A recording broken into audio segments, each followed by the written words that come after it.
The title of this presentation is Overview and Novel Contributions of the Three-Dimensional Quantum Inverse Scattering Approach. To begin with the presentation overview, we'll be providing a short overview that's just a compilation of some of the slides that were previously displayed in across different points of the series. And it's going to give us some type of idea or general picture about the objects associated with the three-dimensional quantum inverse scattering approach, which include the transfer matrix, the quantum monodromy matrix, which also relate to characteristics of the L operator, as well as discussing how we have mentioned in one part of the presentation of the series about the algebraic characteristics that arise from the three-dimensional representation and how they can relate to some two-dimensional algebraic characteristics that we're going to discuss later on in the last couple of videos of the series, which is going to provide us more of a heuristic type of representation about how maybe a physicist would go about looking some of these arguments and where certain points of the arguments more explanation is needed to make the argument completely rigorous.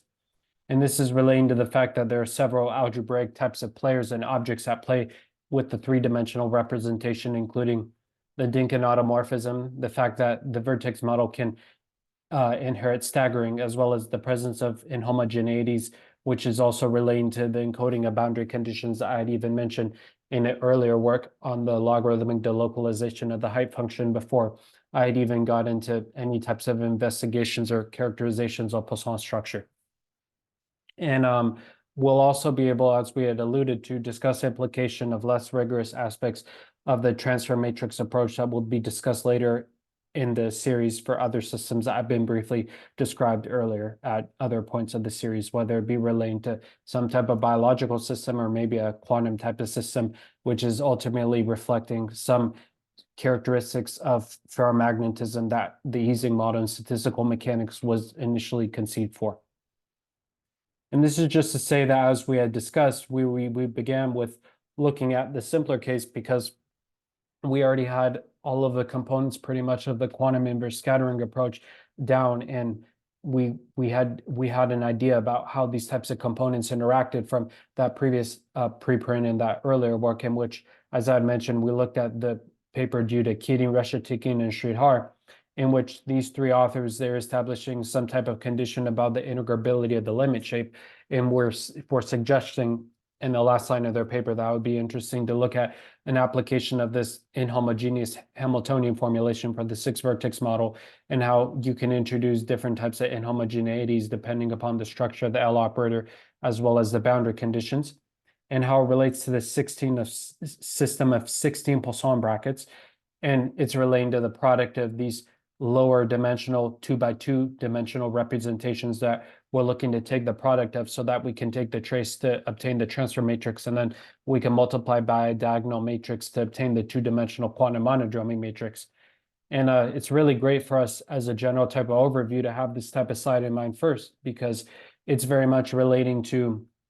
the ground zero of knowledge that's going on in the lower dimensional simplification of the 20 vertex model with the 6 vertex model, and how, like how we had mentioned when we first presented this slide earlier in the series, how we can have some mind of a three-dimensional representation that's going on in the background and try to isolate the entire three-dimensional bulk representation, which, with the union of the spans of the set of linear combinations of the three one-dimensional or the three-dimensional column representations, which can be augmented together through a union for the set of all linear combinations of the entire representation. And as we had mentioned, we began with talking about, in one part of the series, the quantum inverse scattering type arguments for vertex models, which is relating to the fact that we began with observation by saying that several similar methods by which one can introduce notions of solvability and action angle variables, which come in play for the Kamasa-Holm partial differential equation, relate to computations with the Poisson bracket for the inhomogeneous six-vertex model, which is to say that the Kamasa-Holm PDE, which is some third-order, highly nonlinear PDE that I initially studied from more of an algorithmic perspective, in which you can look to generate from a quantum algorithm or other types of PDE solving type algorithms, and even optimization type algorithms, several very non-trivial and highly nonlinear interference patterns from the propagation of waves depending upon the class of initial condition and the initial data and whether the initial conditions are even smooth or not that are fed into the algorithm, which is looking to approximate this type of wave behavior. And the inhomogeneous six-vertex model reference that we had in mind was that we were, as we had alluded to, we make use of this reference from the Springer-Link due to Keating, Reshetikhin, and Sridhar, in which they were characterizing the cardinality of solutions to the Euler-Lagrange equations and being able to establish some notion and conclusion about integrability of the limit shape of the six-vertex model under inhomogeneities from the conserved quantities of the solutions to the Euler-Lagrange equations. So it's very interesting because it's very much demonstrating and exhibiting whether there could be, even if we initially start from some type of non-rigorous behavior or classification about the behaviors of a partial differential equation, how it can really be made rigorous and we can go the full mile with these types of more heuristic observations, like I'm going to highlight in some presentations later in the series, and how we can come full circle and establish some notion about integrability and also impose other integrability related conjectures. And in the presence of two external fields, there was one simplification that the authors on the previous slide made, and that they introduced the following parameterization for the six weights and of the six-vertex model in terms of two external fields, as well as an additional strictly positive parameter lambda. And in the three-dimensional case, for a more complicated representation of the L operator rather than the representation for the L operator that we were using for the six-vertex model under this parameterization of the weights that we're using to incorporate into the probability measure. The three-dimensional case is composed of, as we had alluded to at several parts of the series, the tensor product of differential operators, which is motivated from several algebraic types of objects from the tensor product of two spaces, as well as there are even contributions from complex valued algebraic mappings into a unital associative algebra with this C parameter, which comes into play from several different types of product in terms of the product representation that we had described a presentation or two later in the series, in which we exhibited how we can look at the structure of the product representation of these L operators when we introduce a reformulation of these differential operators so that we can situate a differential operator about each position of the lattice in which we're taking an infinite volume limit. And in the process of taking this infinite volume limit in from a weak subsequence of finite volumes, we're able to also associate a differential operator as well as a staggering or inhomogeneity along each side of the triangular lattice that we're trying to exhaust of it when we define the interactions of the 20 vertex model over the entirety of the triangular lattice. And this is very much opening the door for several other richer types of interpretations and characteristics through the algebraic characteristics of the six-vertex model and the triangular lattice, i.e. the algebraic characteristics of the 20-vertex model, like we had mentioned, and described the quantum inverse scattering approach for, because there are several types of connections with coloring, representing a correspondence between the color partition function and a double Grothendieck polynomial, as well as the Yang-Baxter equation, which is a classic type of relation and equation, and has many types of other interpretations through several variants of the R matrix, either the quantum group R matrix, the combinatorial R matrix, or even like we had described in the three-dimensional case, it has an application in a setting in a very important role in the properties of the universal R matrix. And as a general point, as we had mentioned in this presentation of the series, the Ising model shares connections with several other models arising in statistical mechanics, which is exhibiting why ferromagnetism or anti-ferromagnetism or ferroelectricity or anti-ferroelectric behavior is very important and interesting for us to study. From the first preprint that I made, in which I studied some very simplified version of Russo-Seymour-Welsh for the high temperature expansion of the loop-ON model with the dilute Potts model, to several other several other classical type of topics of investigation in statistical mechanics relating to the phase transition, correlation length lower bound, and operator formalism, and how this relates to discrete holomorphicity in various classes of parafermionic observables, as well as the fact that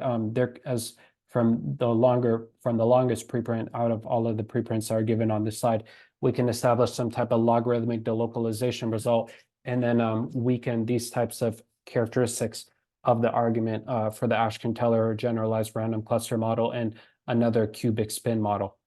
And then what's most relevant, like we had exhibited for the quantum inverse scattering approach in 3 dimensions, is that there's some notion of Poisson structure and integrability that, as we're going to mention at the end of the summary, is unfortunately weakened when we pass to triangular ice, but it's still very interesting to be able to make some types of characterizations and discuss several types of aspects of the Poisson structure, despite the fact that even for triangular ice, it doesn't satisfy the notion of integrability in the same precise, clean way that the action angle variables do for the inhomogeneous 6-vertex model. So the action angle variables are going to come into play right at the end of the presentation, where I tell you, or where I communicate exactly what the differences are and how the action angle variables have a role for either the model, the vertex model, satisfying an integrability condition or set of properties or not. And from the quantum monodromy matrix to the transfer matrix, as we had mentioned, is that you take the trace of the transfer matrix and you can obtain the quantum monodromy matrix in 2 dimensions, which is a function of 2 external fields and is given by a product of diagonal matrices. So this type of representation of the quantum monodromy matrix from the trace of the transfer matrix up to some other product of terms from the diagonal, the 2x2 diagonal matrices, can be directly extended, which is very much helping us for analyzing and studying triangular ice. And as I'll also mention in another presentation, which is not part of the series, but it's drawing upon some other types of differences of statistical mechanics and looking at how random geometry can interact with various models in this area and can help us make some types of interpretations surrounding mathematical physics. For the 6-vertex model, as I'll describe in another presentation, which is focusing more on the random geometry side of things, the 6-vertex model exhibits a rich type of random geometry because it's geometry depending upon the boundary conditions that, like I described in not several, but a couple other, like 1 or 2 other presentations on the channel, is depending upon whether you can choose the boundary conditions to be sloped. And under a particular choice of slope boundary conditions with positive probability, there can be some faces, like within the strip configuration that we've rotated by pi over 2. We can see that there are certain regions or clusters of frozen faces, which in the logarithmic delocalization paper, which is under slope boundary conditions, is referred to as freezing clusters, namely collections of frozen faces, which form some neighborhood within either the strips of the square lattice, the cylinder, or the torus, over which with positive probability the faces can freeze. And this has a lot of important types of implications for integrability, and like how we've been describing with the quantum inverse scattering approach, because if we look at the sample space that's given here for the 38 possible configurations for the lower ring D22 spin chain, it can have several types of applications in being able to think about several characteristics that would go into play from the configurations of the vertex models that can be used for constructing good bridging or probability events, that crossing probability events that occur with sufficiently good probability, which would be able to establish some Russo-Seymour-Walsh or a weakening of Russo-Seymour-Walsh arguments. And this is very much, as we had mentioned in another part of the series, relating to conjectured phase diagram that's studied in a reference by Dumino-Kopan, Kozlowski, Manulescu, and several other authors, in which they establish types of parameterizations of the weights of the 6-vertex model, depending upon the region and the partition of the phase diagram that someone finds himself in, depending upon the value of the disorder parameter for the 6-vertex model, which I don't define here, but I've defined in other parts of the series if you've seen it. And with another presentation in the series for computations with the Poisson bracket for Poisson structure of triangular ice, we provided a lot more detail in terms of what's to be desired in terms of satisfying our knowledge and the type of information that we'd hope to get from the computation of the Poisson brackets. And definitely the novel contribution here is that we obtain a larger, much more complicated system of 81 Poisson brackets from 16 when we're passing to the triangular lattice and looking at the 3-dimensional 6-vertex model. And this relates to as we had alluded to earlier, the information from two dimensions, because the quantum monodromy matrix is taking this form from, again, the R matrix, which is introduced from the Keating, Reshetikhin, and Sridhar work that's parameterized in terms of two external fields, which is a product of R operators up to a multiplication of a diagonal 2x2 matrix with two exponential factors that are parameterized in one of the external fields of the six-vertex model. And we can define triangular ice from this because even though we hadn't introduced triangular ice after square ice, when we first were talking about the six-vertex model and the square lattice in this series, is very helpful to have now these two models side by side, because it's just 20 possible configurations, and we can group each one of the 10 configurations into groups of two, which all have the same weight, and they relate to the isotropic parameter choice that we had originally introduced and described for the six-vertex model. And as we had alluded to, also the three-dimensional quantum monodromy matrix is just a very straightforward extension from the two-dimensional version, with the fact that one of the terms which is involved in the pre-image from the product of the tensor product with the three-dimensional complex space is given by the fact that it's raised to the tensor product of n plus m, because we're taking the product over k and j terms relating to the two indices that we introduced for j and k from the formulation of the three-dimensional L operator from that reference that was titled Exercises with the Universal R Matrix. And there's also still a very similar component in that we're multiplying some product of R operators, or the L operators in our case, by some 3x3 diagonal matrix, and we're taking the product over K and J, so the product over an additional index. And in this presentation in the series, later on we had also talked about how the limit from the previous slide is related to studying the asymptotic properties of the two limits below it. So it's allowing us to obtain one possible infinite dimensional representation of the three-dimensional expansion of the transfer matrix, depending upon whether we take the product over J and we hold the other parameter I fixed, or whether we also would like to study the infinite product of both degrees of freedom as big N and little m are both taken to positive infinity. And later in this presentation in the series, we talked about how we can break down the expressions from a previous slide in more detail, which is relating to the fact that there can be some components which appear in typical terms which appear from the product of L operators, and how we make use of this local information and the interactions from various products of either staggering or inhomogeneity parameters for the 20-vertex model, and how that's relating and allowing us to obtain some type of recursive system which is encapsulating more globally based information of the three-dimensional expansion of the transfer matrix. So we have different types of components, like we had mentioned, three components being here, relating to either Hermitian conjugates of components, Q parameters raised to a differential operator, because we're defining the differential operator, as we had alluded to several times earlier in the series, about over the tensor product of two spaces, as well as we had also described earlier from the entries of the 3x3 representation of the L operator, the complex valued unital mapping. And the integrability from triangular ice, as we had alluded to now as we're closing out this overview in novel contributions, discussion of novel contributions from the quantum inverse scattering method, demonstrates that even though we're able to exhibit and carry out many similar components of the argument that's given in the two-dimensional case, we don't have any a priori notion about the integrability of the limit shape of triangular ice, depending upon the solutions or some structure that was exploited and studied in the Keating, Reshetikhin, and Sridhar paper from the solutions of the Euler-Lagrange equations in studying various properties about conserved quantities. And like we had mentioned, this is due to the lack of an analog for the following property of the inhomogeneous six-vertex model. So like we had mentioned, is that the dream, and what we would hope if an integrability property were to hold for triangular ice, is that we would have some three-dimensional analog, like we had described earlier in the presentation in the series, for which the Poisson bracket between the three-dimensional representation of the action coordinates as well as with the complex conjugate would vanish. And in the two-dimensional case, this property is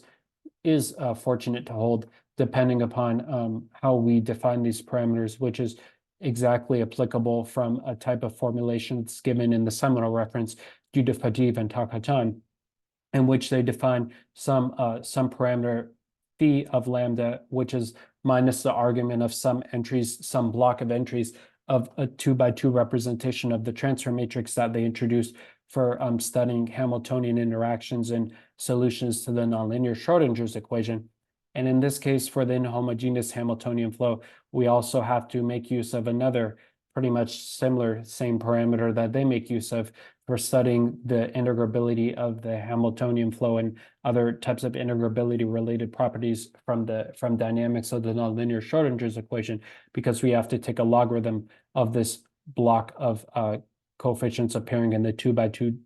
representation of the transfer matrix, as well as normalizing by some 2 pi chi parameter. So this is to say that for the triangular eyes, even though we're able to perform many types of computations and gain notion or gain understanding of a more complicated structure or more complicated set of relations from the Poisson bracket that are underlying the Poisson structure, we don't exactly have